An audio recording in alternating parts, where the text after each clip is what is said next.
그리고 12제자에 대해서 우리가 매주 수요일마다 이어가고 있습니다. 그래서 오늘은 9번째 아들 이사갈에 대해서 함께 나누어 보도록 하겠습니다.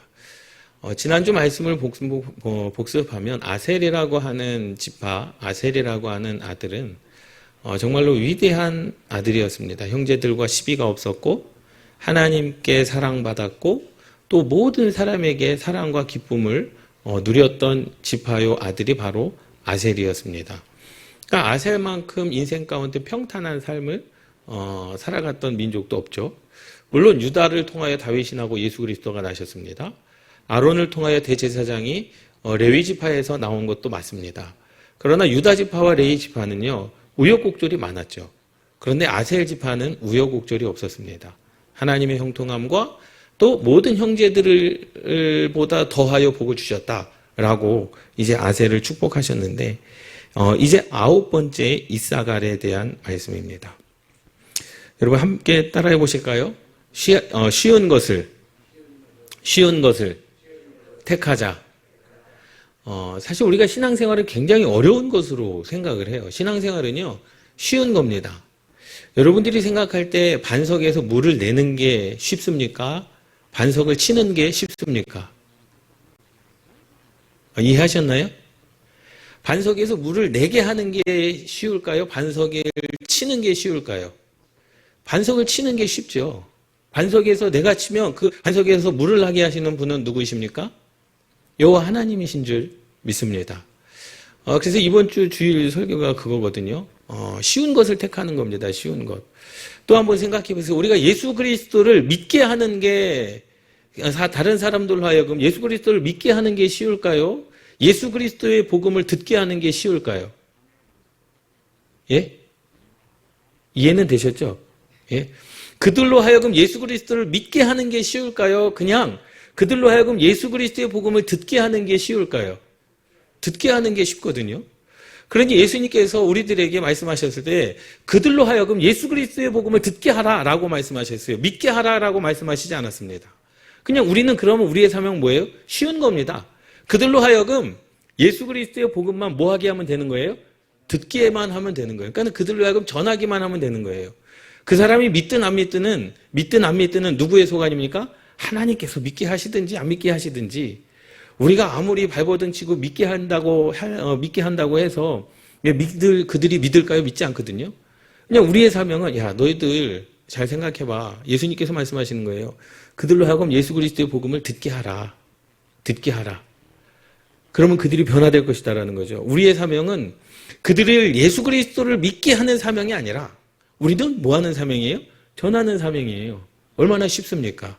그러니까 신앙생활은 어려운 게 아니라 쉬운 것인 줄 믿습니다.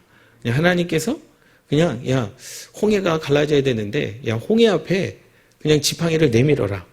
우리가 홍해를 가를 수 있습니까? 가를 수 없습니다. 그냥 지팡이만 내미는 것. 그러면 하나님께서 그 일을 행하시고 복음을 듣게 하라. 그럼 듣게 하는 것. 그냥 우리는 전하기만 하면 됩니다. 전하기만 하면 믿게 하시는 것은 누가 하시겠다는 겁니까?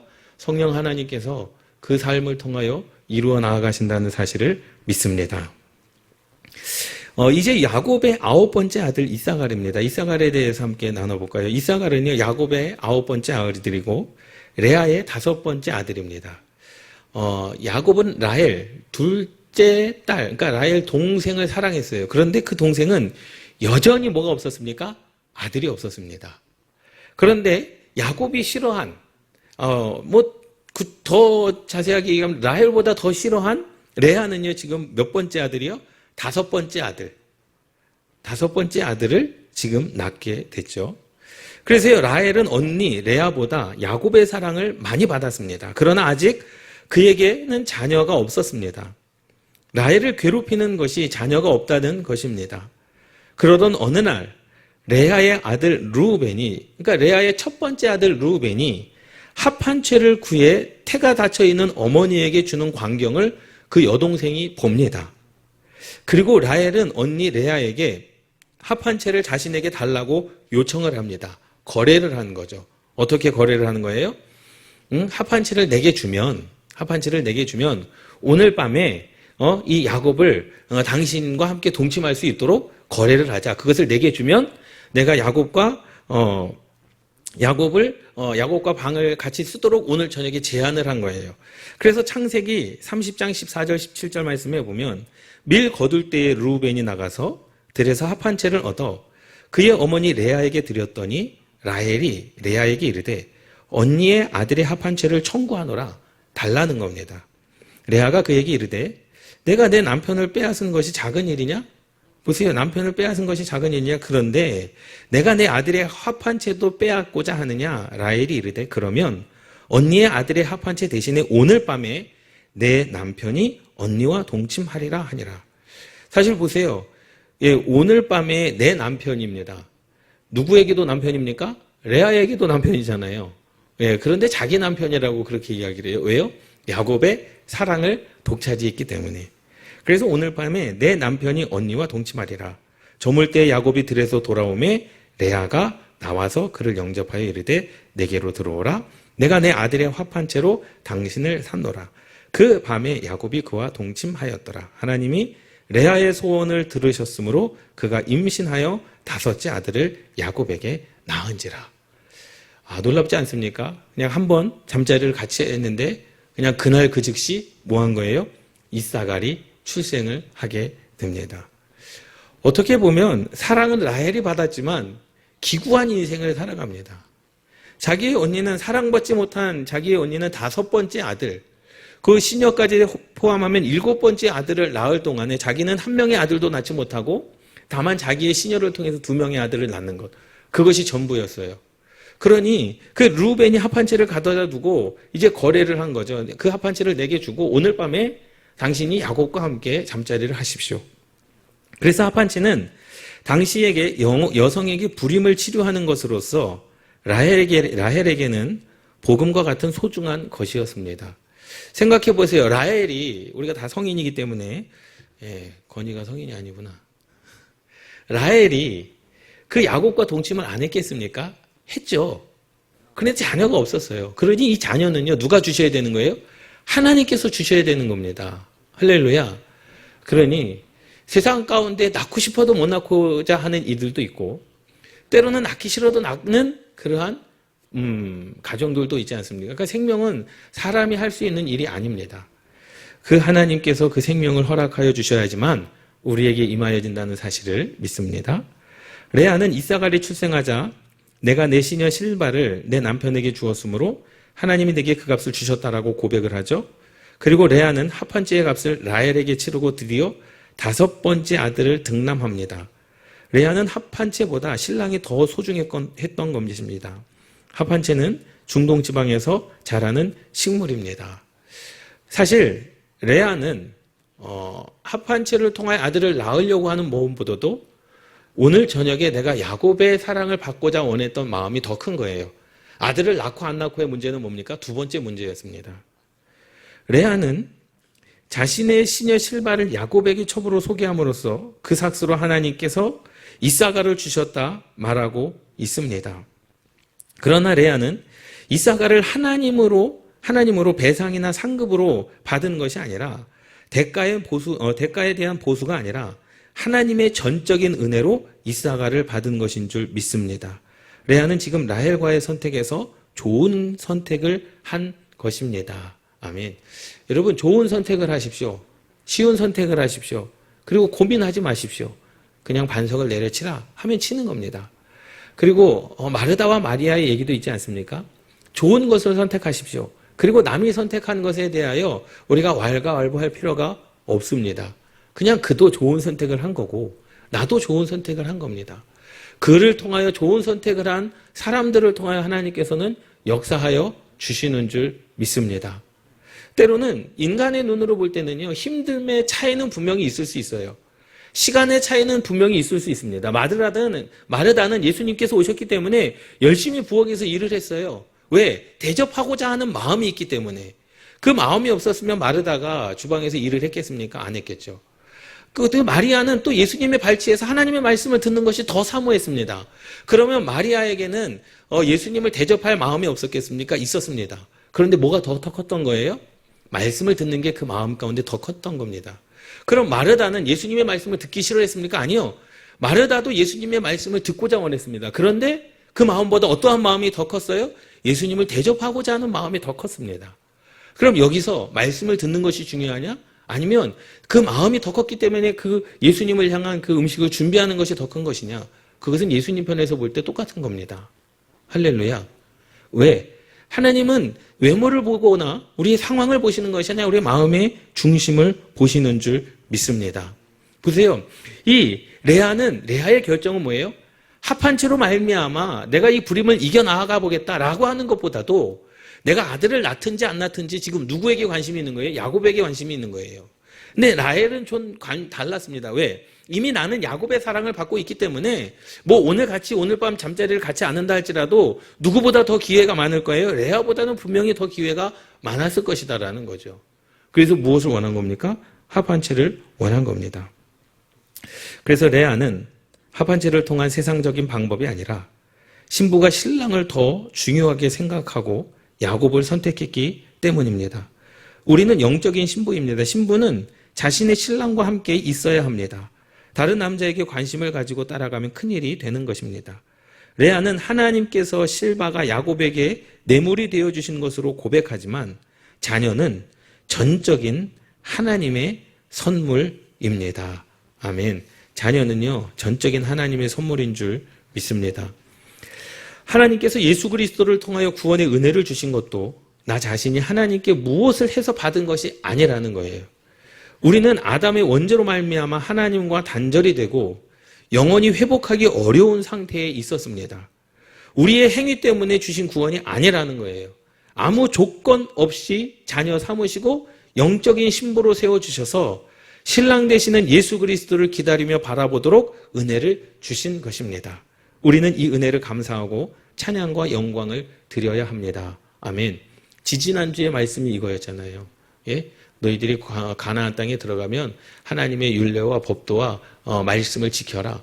그걸 지키면 하나님께서 복을 주시겠다. 아니요. 그것을 지키지 않아도 이미 이스라엘 백성들은 출애굽하였고 광야를 지났고 가나안 땅 앞에 서 있었습니다. 그러니까 하나님께서 우리에게 주시는 것은요, 조건적인 축복이 아니라 무조건적인 은혜인 줄 믿습니다. 그럼 하나님께서는 무엇을 원하였느냐? 그것을 아는 자들이 되기를 원했던 거예요. 내가 너희들에게 이렇게 은혜를 베풀었다. 그것을 아는 자, 그것을 아는 표현이 무엇입니까? 그것을 아는 표현이 무엇이었습니까?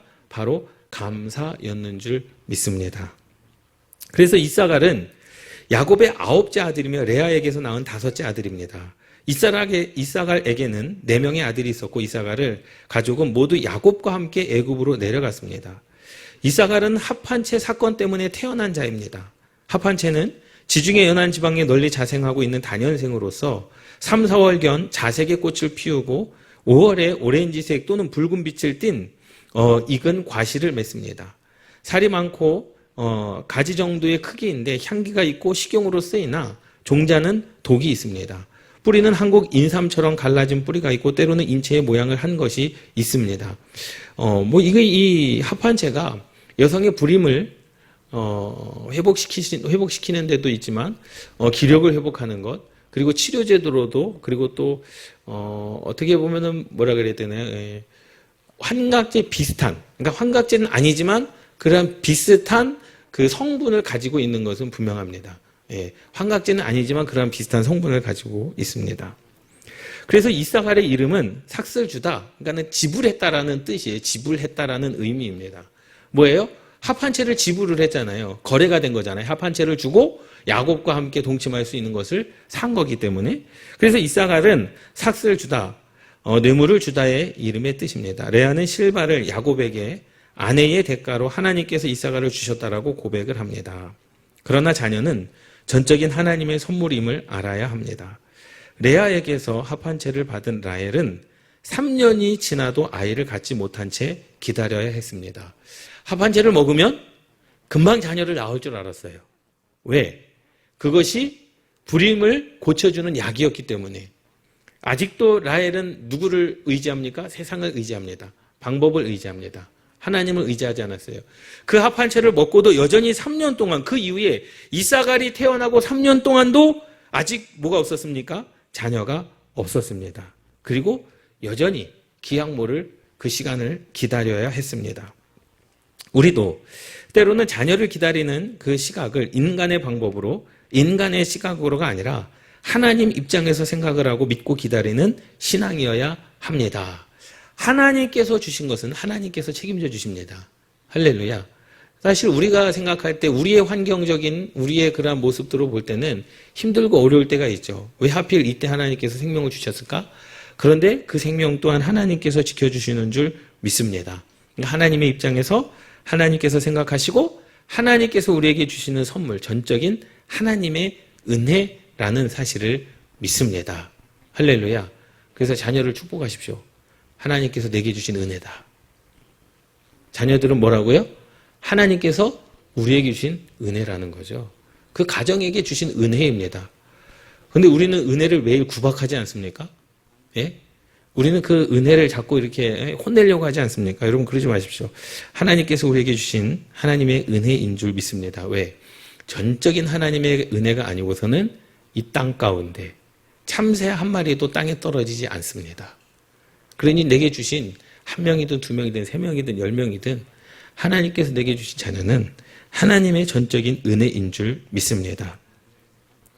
출애굽 후에 최초의 인구조사에서 이 지파, 이사갈의 지파에 전투할 수 있는 사람의 수는 54,400명, 두 번째 인구의 수는 64,300명, 다윗이 다스리는 시대에는 87,000명에 달했습니다. 어떻게 보면 이 지파는 점점 더 성장하고 커지는 지파였다라는 거예요. 아셀 지파도 점점 커지고 성장하는 지파였습니다. 그런데 다른 지파들은요, 줄어드는 지파였습니다. 그만큼 문제가 있었다라는 거죠. 이사갈을 대표하는 보석을 한번 볼까요? 이사갈을 상징하는 보석은 황옥입니다. 황옥은 추구를 상징합니다. 무엇을 추구하는 삶이라는 거예요. 황옥은 홍해의 섬 속에 많이 내장되어 있는데 이 보석을 찾아내기에 가장 좋은 날은 안개가 자욱한 날이라고 합니다.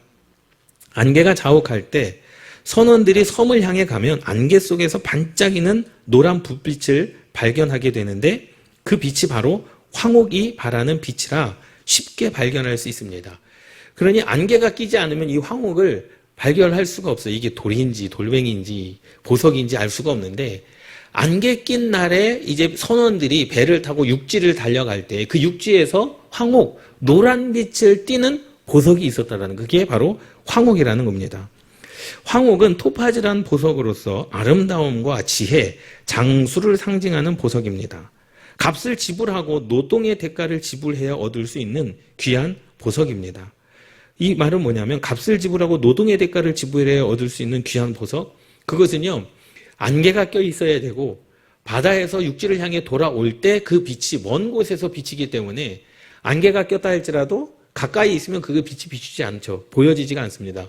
멀리서 바다 가운데서 봐야지만 육지에 있는 그 빛, 그래서 값을 지불하고 노동의 대가를 지불해야 얻을 수 있는 귀한 보석입니다. 레아가 가장 값비싼 대가를 지불하고 얻은 생명이 바로 이사갈이었다는 사실을 말하고 있습니다. 어떻게 보면은요, 레아에게는 그 합한채가 있어도 그만 없어도 그만. 왜요? 오랫동안 임신이 멈췄잖아요. 그렇기 때문에 이 레아에게는 야 이제 내가 자녀를 낳지 못하는구나. 뭐 합한채를 먹는다고 자녀를 낳을 수 있겠어? 라고 하는 그런 마음도 분명히 있었을 것입니다. 그렇기 때문에 그것에 대한 관심이 많이 없었죠. 그래서 누구에 대한 관심? 야곱에 대한 관심이 있었기에 하나님께서 그날에 그에게 생명을 주신 줄 믿습니다. 여러분 이게 왜 중요하냐? 이사갈의 그 지파, 이사갈의 삶이 왜 중요하냐? 우리는 때로는 무엇에 집중합니까? 하나님께서 주시는 것에 집중해요. 아들에 집중합니다. 물질에 집중합니다. 누가 그랬습니까? 라헬이 그랬잖아요. 지금 아들을 낳아야 되는 거예요. 누구보다 더 중요한 거예요? 야곱보다 더 중요한 거예요. 야곱의 사랑보다 지금 내가 합한채가 더 중요한 겁니다. 왜? 내게 지금 필요한 것은 아들이기 때문에 그 아들만 얻을 수 있다라고 한다면 무엇이든지 할 수 있다라는 거죠. 그런데 레아의 시각은 좀 달랐습니다. 레아는 합한채를 본 것이 아니라 누구를 봤어요? 야곱을 봤죠. 우리의 신앙도 마찬가지예요. 여러분 기도할 때도 우리가 때로는 인생 가운데 필요한 것들이 있어요. 건강도 필요하고 물질도 필요하고 인간관계도 필요합니다. 그런데 그 필요에 집중하지 마시고 그것을 주실 분이 누구인가에 집중하시기를 주님의 이름으로 축원합니다. 그 하나님을 사랑하면 그 사랑함과 동시에 내 필요를 채워주시는 분이 누구라는 거예요? 여호와 하나님이신 줄 믿습니다. 그래서 우리가 세상을 따라 살아가지 말아라. 세상을 따라가지 말고 그 세상을 움직이시는 누구를 바라보자? 여호와 하나님을 바라보자. 예. 쉽습니까? 어렵습니까? 예, 어렵지만 쉽습니다. 예. 그거 어떻게 따라가야 돼요? 그렇죠. 방법을 또 구하죠. 하나님, 여호와 하나님을 생각하십시오. 주신 은혜에 감사하십시오. 이 페이지 맨 밑에 단락 보도록 하겠습니다. 우리의 구원은 내가 노력을 해서 얻는 것이 아니라 은혜로 값을 지불하지 않고 얻은 것입니다. 믿습니까? 잘해서 우리에게 구원을 주셨습니까? 아니거든요. 하나님께서 다 이루어 놓으신 거예요. 아들도 주셨고 아들을 죽이셨고 아들에게 피를 흘리셨고 다 우리의 죄값을 지불하셨잖아요. 그리고 부활하셨습니다. 사망을 이기는 권세까지 우리에게 주셨어요. 우리는 뭐만 하면 되는 거예요? 믿기만 하면 되는 겁니다. 피를 흘릴 필요도 없습니다. 사망에 얽매일 필요도 없습니다. 그냥 믿기만 하면 예수님께서 행하신 그 십자가의 길을 우리가 걸어갈 수 있다라는 거죠.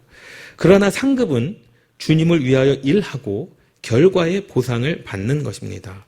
그 주님의 일은 주 안에서의 봉사요, 섬김이요, 전도요, 이웃의 구제활동을 통하여 받는 상급입니다. 그렇기 때문에 여러분, 구원과 상급은 달라요. 이해되셨습니까? 구원과 상급은 다릅니다. 구원은 믿기만 하면 주시는 거, 하나님의 은혜로 주시는 거예요. 그런데 사명은 뭐예요? 상급은 뭐예요? 내 사명을 감당함으로부터 말미암아 받는 상급이라는 거죠. 상이에요, 상. 그러니까 내가 받는 상이라는 겁니다. 구원받은 자들에게 동일하게 상을 주시지 않습니다. 하나님 앞에 우리에게 주시는 주님의 일, 그 주 안에서 섬기는 자, 전도하는 자, 다시 말하자면 내게 맡겨주신 사명을 감당하는 자들에게 주시는 것이 바로 상급인 줄 믿습니다. 할렐루야. 그래서 이 상급을 위하여 열심히 최선을 다하는 성도가 되시기를 주님의 이름으로 축원합니다. 우리는 구원을 이룬 자들이지만 우리는 이 땅 가운데서 사명을 잘 감당함으로 말미암아 하나님께로부터 무엇을 받아야 되는 거예요? 상급을 받는 자. 좋은 상급을 받는 저와 여러분들 되시기를 주님의 이름으로 축원합니다. 야곱이 이사갈에게 예언을 합니다. 아들에게 예언을 하는 거예요. 창세기 49장 14절, 이사갈은 양의 우리 사이에 꿇어앉은 건장한 나귀로다 라고 그렇게 축복을 합니다. 그럼 이 축복의 말씀의 의미가 무엇인가? 야곱의 예언의 말씀 상징은 건장한 나귀처럼 이라는 힘이 좋고 순종적이기 때문에 남을 섬기는 자로 예언을 했습니다. 그러니까 남을 다스릴 자가 아니라 사실은 섬길 자로 예언을 했어요. 야곱은 이사갈에게 양의 우리 사이에 꿇어앉은 건장한 나귀로 예언을 했습니다. 많은 짐을 등에 지고 우리에서 불평하지 않고 의지가 강하며 책임감이 있고 지혜도 함께하는 건장함을 의미하는 말씀입니다. 다시 말하자면 굳은 일을 다 해야 되는 거예요. 이사갈 지파들은. 그렇게 야곱이 축복을 했습니다. 또 그렇게 축복을 한 것만 그렇게 축복만 한 것이 아니라 실제로 하나님께서 그러한 힘, 그 축복을 이어갈 수 있는 힘을 누구에게 주신 겁니까? 이사갈 지파에게 주신 겁니다. 또한 자신이 가지고 있는 것을 타인에게 나누어 주는 섬김의 온정을 가지고 있습니다. 이사갈의 이름처럼 대가를 지불하고 무엇인가 얻는다는 것입니다. 건장한 낙이란 열심히 땀을 흘리고 노동의 대가를 얻기 위해 자신의 위치를 지키고 애쓰는, 그래서 생명력이 강한 이미지를 주고 있습니다. 어깨에 짐을 메고 남을 섬긴다는 것은 매우 어려운 것입니다. 대가를 지불하는 것, 누구나 다 대가를 지불할 수 있죠. 그런데 그 일에 이사갈 지파는 뭐 했다는 겁니까? 소홀히 여기지 않았다라는 거예요. 자기가 남을 섬길 자로서 사실 섬김을 받는 자리가 쉽지 섬기는 자리가 쉽지 않습니다. 그렇지 않습니까?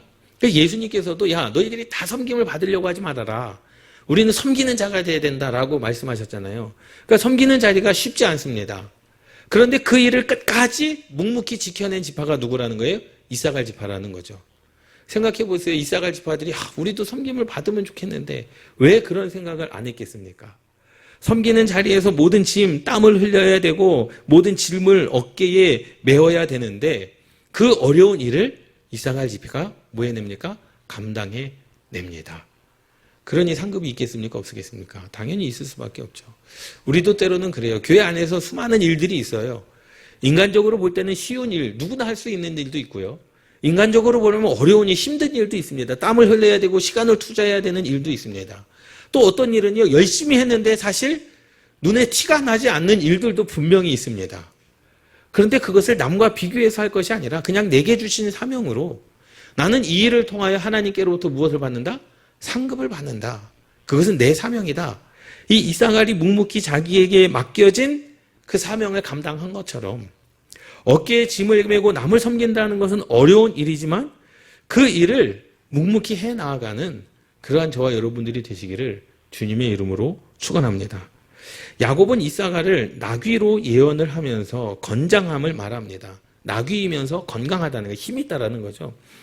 나귀는 순종의 동물입니다. 그래서 예수님께서 예루살렘 입성하실 때 나귀를 타고 가시잖아요.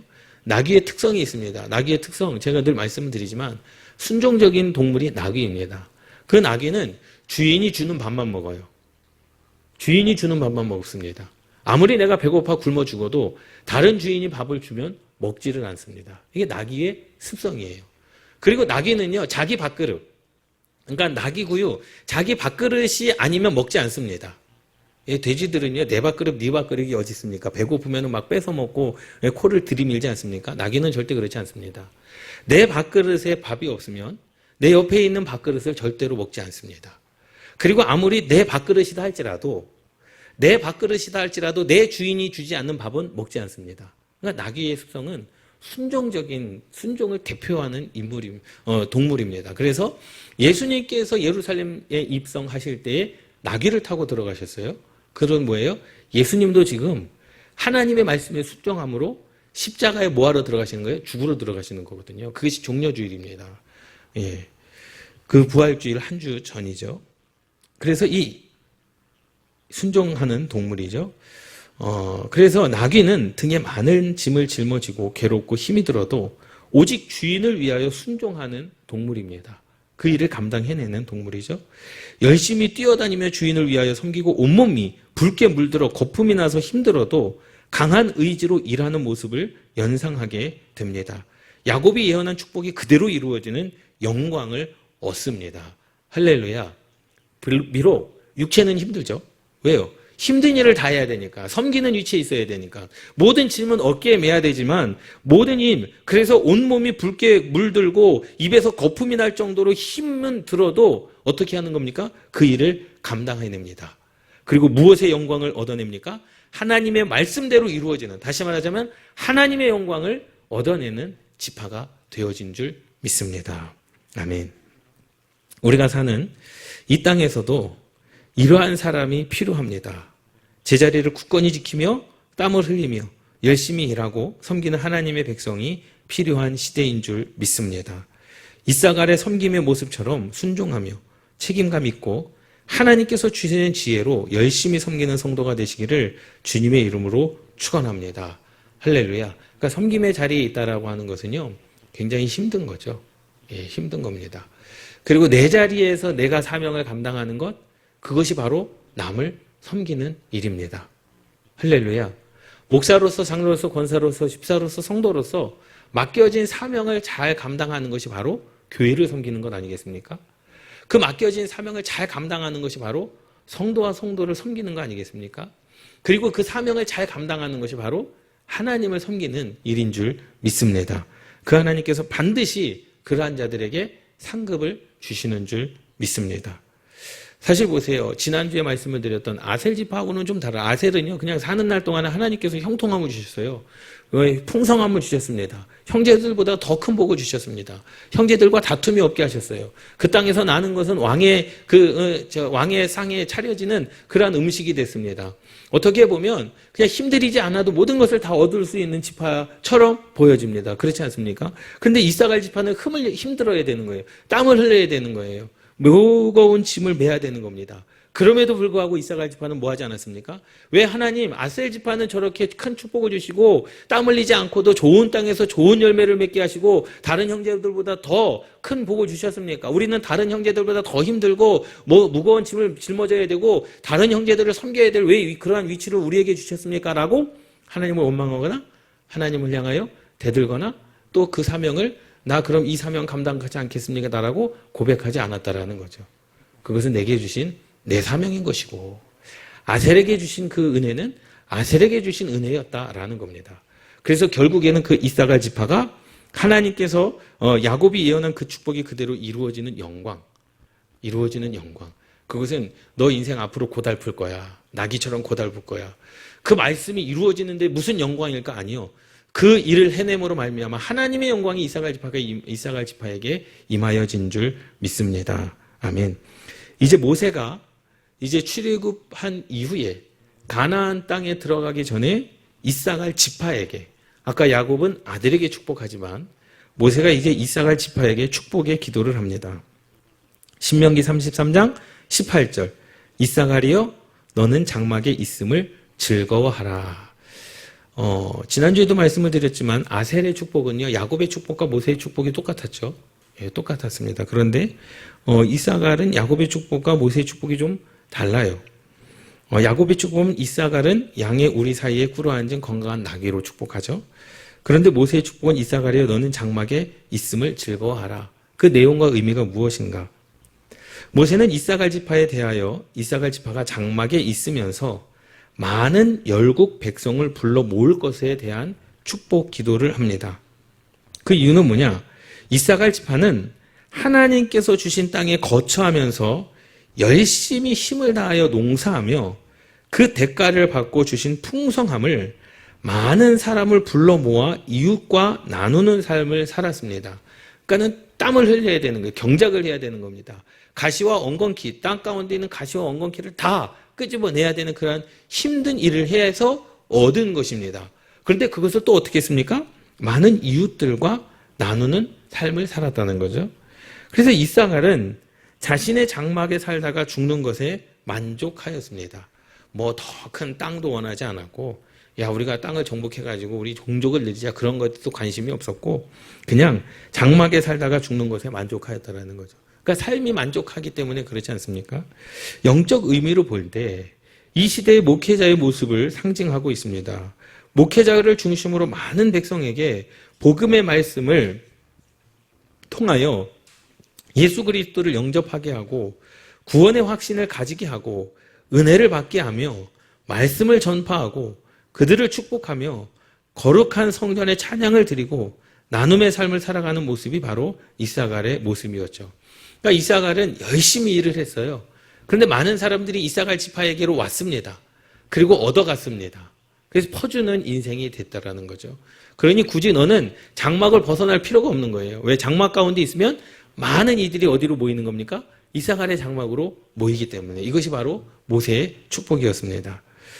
구원받은 천국 백성들은 주 안에서 기뻐해야 됩니다. 할렐루야. 오늘도 기뻐하십시오. 내일도 기뻐하십시오. 날마다 기뻐하십시오. 천국을 소망하며 즐겁게 하나님을 찬양하고 영원토록 기쁘게 해드려야 합니다. 우리는 이 땅에서 주를 위하여 열심히 전도하고 봉사하여 하늘의 상급을 위하여 수고의 노력을 해야 합니다. 우리는 따끈까지 복음의 말씀을 증거하는 증인의 사명을 감당할 때 그 대가를 반드시 받게 되는 것입니다. 우리는 누구의 증인입니까? 여호와의 증인입니다. 증인이 하는 역할은 뭐예요? 그냥 있는 사실 그대로를 말하는 거예요. 그 사람이 뭐하지 않든 믿든 믿지 않든. 그래서 우리는 쉬운 것을 선택하십시오. 예, 우리가 어떤 사람을 전도해야 되겠다. 예수 그리스도를 믿게 해야 되겠다. 그건 교만이에요. 어떻게 믿게 합니까? 믿게 할 능력이 있으면 전도가 쉽겠죠. 그렇잖아요? 야, 내가 말하는 것마다 사람들이 다 믿으면 얼마나 좋습니까? 그런데 주님께서 우리에게 원하신 것은 그들로 하여금 믿게 하라. 그게 아니라 그들로 하여금 복음을 듣게 하라. 나팔수가 되라는 거예요. 증인이 되라는 것인 줄 믿습니다. 그래서 이제 우리는 천국을 소망하며 즐겁게 하나님을 찬양하고 영원토록 기쁘게 해드리고 이 땅에서 주를 위하여 열심히 전도하고 봉사하여 하늘의 상급을 위하여 수고의 노력을 해야 되고 우리는 땅끝까지 복음의 말씀을 증거하는 증인의 사명을 감당할 때 그때 그에 대한 대가, 상급을 받게 되는 줄 믿습니다. 이 사명은 즐겁고 기쁜 마음과 감사하는 마음으로 섬겨야 합니다. 이 말씀이 중요합니다. 내게 어떠한 사명을 주셨든지 간에, 내게 어떠한 하나님께서 사명을 주셨든지 간에 우리는 뭐 해야 됩니까? 즐거워해야 됩니다. 내게 주신 사명으로 기뻐해야 됩니다. 마음 가운데 완악함이 있어서는 안 돼요. 서운함이 있어서는 안 됩니다. 또 내게 주셨기 때문에 하나님께서 사명을 맡긴 게 얼마나 감사합니까? 감사하는 마음으로 그 일을 잘 섬겨야 되는 줄 믿습니다. 힘든, 야곱으로부터 말미암아 힘든 축복, 넌 나귀가 될 거야. 사실 어떻게 보면 저주 아닙니까? 너는 평생 힘들 거야. 너는 평생 남의 짐을 지고 살아갈 거야. 얼마나 힘듭니까? 너는 평생 남을 섬기는 자리에 있을 거야. 사실 나쁘게 들으면 얼마나 나쁘게 들을 수가 있어요. 그 수많은 축복 중에 왜 내가 남을 섬겨야 됩니까? 나만 짐을 짊어져야 됩니까? 나귀가 어깨가 다 붉을 정도로, 입에 거품을 물 정도로 그러한 힘든 일을 왜 나만 감당해야 됩니까? 라고 할 수 있지만 그 이사갈 지파는 즐거웠고 기쁜 마음으로, 감사하는 마음으로 내게 주신 축복에 순종한 줄 믿습니다. 명령어를 사용함으로 반드시 즐거움이 있고 기쁘게 즐거워야 합니다. 이 기쁨과 즐거움은 하나님께서 생명책에 기록한 자들에게 주신 선물입니다. 이 선물을 다 받으시고 누리는 성도가 되시기를 바랍니다. 아멘. 이제 마지막 정리를 하도록 하겠습니다. 이사갈 지파를 통해서 우리에게 주는 의미와 교훈은 그거예요. 내게 맡겨진 사명만 감당하자. 내 사명과 남의 사명을 비교하지 마십시오. 그것은 그의 사명이고 나는 내 사명이 있는 겁니다. 믿습니까? 비교한들 그 사명을 내게 주시지 않습니다. 비교한들 하나님께서 그 사명을 바꾸어 주시지 않습니다. 그냥 그에게는 그의 사명이 있는 것이고 내게는 내 사명이 있는 겁니다. 그것으로 족하시기를 주님의 이름으로 축원합니다. 노동 후에 땀을 흘려 얻은 안식이 진정한 의미가 있는 안식이라는 것입니다. 하나님도 천지창조를 6일 동안 하시고 7일에는 거룩한 안식을 하셨습니다. 은혜는 값없이 주어집니다. 주인은 절대로 노동의 땀을 흘리지 않는 사람에게는 대가를 지불해 주지 않습니다. 그러나 우리가 하나님 앞에 설 때 받는 상급은 하나님 나라를 위해 섬긴 결과입니다. 그러므로 구원받은 그리스도인들에게 정죄의 심판은 없습니다. 그 말은 뭐예요? 이미 구원은 받았다라는 겁니다. 구원의 은혜는 우리의 노동과는 전혀 상관이 없습니다. 구원의 은혜는 그냥 주시는 거예요. 믿는 자들에게 누구나에게나 다 동일하게 주시는 겁니다. 그러나 보상에 따른 결과는 반드시 있음을 기억해야 합니다. 할렐루야. 보상에 따른 결과는 반드시 있음을 기억해야 합니다. 그 하나님은 공평하신 하나님이신 줄 믿습니다. 할렐루야. 그냥 내게 맡겨주신 사명, 그 사명만 감당하면 되는 거예요. 그런데 우리가 참 그러한 교만이 있을 수 있어요. 하나님은 그런 하나님이 아십니다. 예를 들어서 한국 이제 이 땅에서 목회를 했는데 내가 10,000명 목회를 했으니까 10,000달란트를 주고 내 100명 목회를 했으니까 100달란트를 주고 아니요. 사명에 대한 상급은 똑같습니다. 믿습니까? 있는 자리에서 주신 사명의 상급은 똑같아요. 하나님은 그러한 상급을 차별해서 주시는 분이 아닙니다. 믿습니까? 그러면 다 서울로 올라와서 다 큰 목회하려고 하지 누가 시골에서 어르신들 놓고 일평생을 목숨 바쳐 일하겠습니까? 그렇게 하나님께서는요 공평하신 하나님, 그러니까 하나님만의 특별한 상급의 계산법이 있는 줄 믿습니다. 할렐루야. 그래서 이제 우리는 은혜는 값없이 주어집니다. 주인은 절대로 노동의 땀을 흘리지 않는 사람들에게 대가를 주지 않습니다. 그러나 우리가 하나님 앞에 설 때 받는 상급은 하나님 나라를 위해 섬긴 결과라는 거예요. 그러므로 구원받은 그리스도인들에게는 정죄와 심판은 없습니다. 밑에서 4번째 줄, 구원의 은혜는 우리의 노동과는 전혀 상관없이 받는 것이지만 보상에 따른 결과는 반드시 있음을 기억해야 합니다. 우리도 영원한 안식의 장막을 생각하고 소망하면서 하나님의 백성을 거룩한 전으로 인도하며 하나님께 찬양과 영광을 드리는 성도가 되시기를 주님의 이름으로 축원합니다. 아멘. 그러한 은혜가 저와 여러분들 가운데 있기를 주님의 이름으로 축원합니다. 내게 맡겨주신 사명 있는 자리에서 그것을 감당하면 그것이 하나님의 영광을 받는 길이고 하나님의 상급을 받는 길인 줄 믿습니다. 이 은혜가 저와 여러분들 가운데 있기를 주님의 이름으로 축원합니다. 기도하시겠습니다.